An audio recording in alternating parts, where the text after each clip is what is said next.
Livro Cristo, Aquele que Cura, de F. F. Bosworth. Capítulo 12. O Jardim de Deus. Eu plantei, Apolo regou, mas Deus deu o crescimento. Vós sois lavoura de Deus e edifício de Deus. 1 Coríntios 3, 6 e 9, parte B. Tradução de Moffat. Como vê o cumprimento das promessas de Deus? Todos os homens foram comprados por bom preço, 1 Coríntios 6:20, para fazerem parte do jardim do Senhor, no qual a semente incorruptível, a palavra de Deus, deve ser plantada, cultivada e produzir seus frutos. Os verdadeiros cristãos são os agricultores de Deus, campo e pomar do Senhor. Um campo pertence ao seu dono. Por isso Paulo diz: ou não sabeis que não sois de vós mesmos, porque fostes comprados por bom preço. 1 Coríntios 6, 19 e 20, parte A. O Altíssimo tem a Escritura, o recibo de compra. Somos totalmente dele. Pertencemos a Deus pelo direito da criação e pelo direito da preservação. No entanto, o fato mais importante é que pertencemos a ele pelo direito da redenção, porque ele nos comprou por um preço infinitamente elevado para sermos o seu campo. Plantando a semente. Paulo disse aos Coríntios: eu plantei. 1 Coríntios 3, 6, parte A. Na parábola do semeador, Jesus disse: a semente é a palavra de Deus. Lucas 8:11, parte B. Esta é a semente incorruptível. Deus colhe seus frutos maravilhosos da mesma maneira que o agricultor o faz. Jesus disse: um semeador saiu a semear a sua semente. Lucas 8:5, parte A. Por meio da palavra de Deus, nós aprendemos a confiar nele. A fé é pelo ouvir. Romanos 10:17, parte A. Temos fé quando conhecemos a vontade de Deus para nós. O Senhor deseja plantar todas as suas sementes, pois sabe que elas operam maravilhas.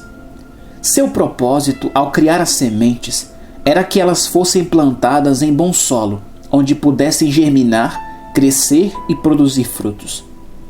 Por essa razão, Paulo disse: eu plantei. A semente é inoperante até que seja plantada. O preço infinito que Deus pagou pelo campo, o homem, revela como é importante que a semente incorruptível seja plantada. A semente guarda todas as obras maravilhosas de Deus. Davi disse: todas as suas obras são fiéis. Salmo 33:4, parte B. Porém, fiéis a quê? As suas promessas. As obras de Deus não são realizadas até que a semente esteja plantada em bom solo. O desígnio do Senhor para nós é que dediquemos nossa vida tornando possível a germinação e o crescimento da semente incorruptível. Nada pode substituí-la, nem mesmo a oração. A oração em si não é a semente. A palavra é. O único propósito das promessas de Deus é o seu cumprimento. Todas elas são uma revelação daquilo que o Eterno quer fazer por nós. Em 2 Pedro 1,4, o apóstolo cheio do Espírito Santo, cujo trabalho é cumprir as promessas, chama as tais de grandíssimas e preciosas. Essa grandeza é vista como suprindo todas as nossas necessidades e explorando todas as nossas capacidades. O caráter imutável delas as torna grandíssimas e preciosas, porque remove todas as razões para a dúvida e nos dá razões excelentes para basearmos nossas expectativas nelas. Como sementes, não podem ser mudadas, portanto, elas operam resultados maravilhosos em quaisquer época e jardim. É tarefa do cristão provar, por meio do seu testemunho, que as promessas de Deus são tão verdadeiras hoje quanto eram há 2000 anos, que foram dadas para serem conhecidas e reconhecidas, reivindicadas e pedidas em oração. Devem ser plantadas e cultivadas em oração. Em Romanos 4:12, parte B, Paulo fala dos cristãos como aqueles que andam nas pisadas daquela fé de Abraão, nosso pai. Devemos agir em relação às promessas que Deus nos deixou exatamente como Abraão fez no tocante ao que o Senhor lhe prometera. Será que Deus é menos real para os homens desta dispensação do que era para aqueles que viviam aquém do que Deus proveria a nosso respeito? Hebreus 11:40. Jesus disse para alguns judeus dos seus dias: porque a minha palavra não entra em vós. João 8:37, parte C. Será que a palavra de Deus ocupa lugar em nós? Digo que ela precisa estar em nosso interior, em nossos pensamentos, em nossa memória, em nossa consciência e em nossos afetos. Tem de alcançar e manter em nosso interior um lugar de honra, reverência, fé, amor e obediência. Deve obter e reter em nós um lugar de confiança. Deve obter e reter em nós um lugar de autoridade.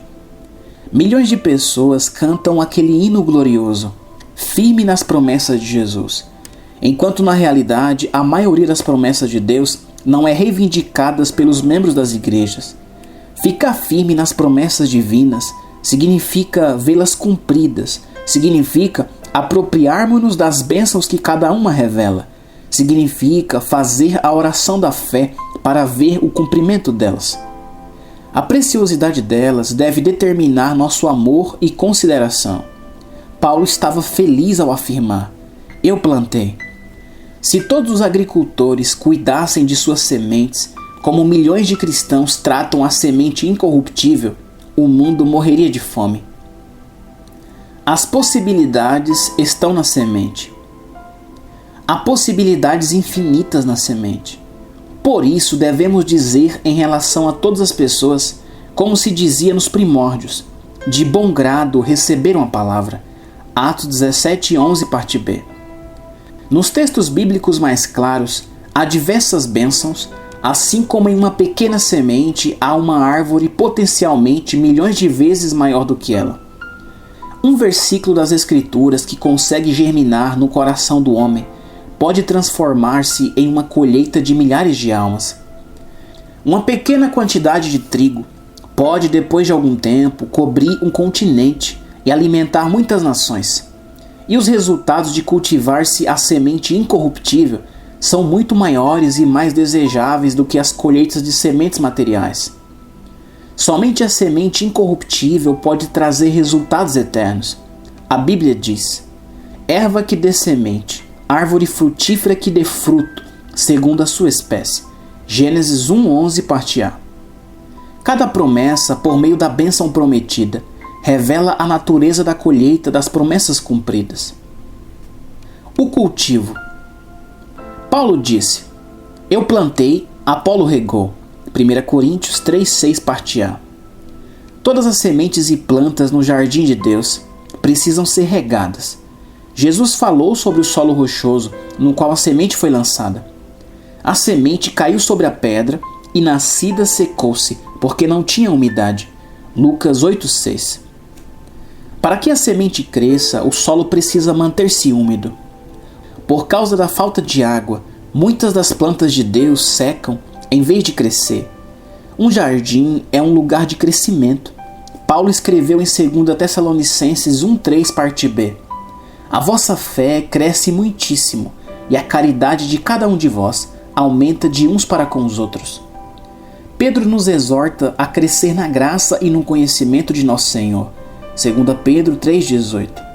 Portanto, Deus diz a cada um dos seus pequenos jardins: enchei-vos do Espírito, ou seja, mantenha o solo úmido. A água é o Espírito, o qual Deus deu àqueles que lhe obedecem. A plenitude do Espírito é a condição para a sua obra perfeita.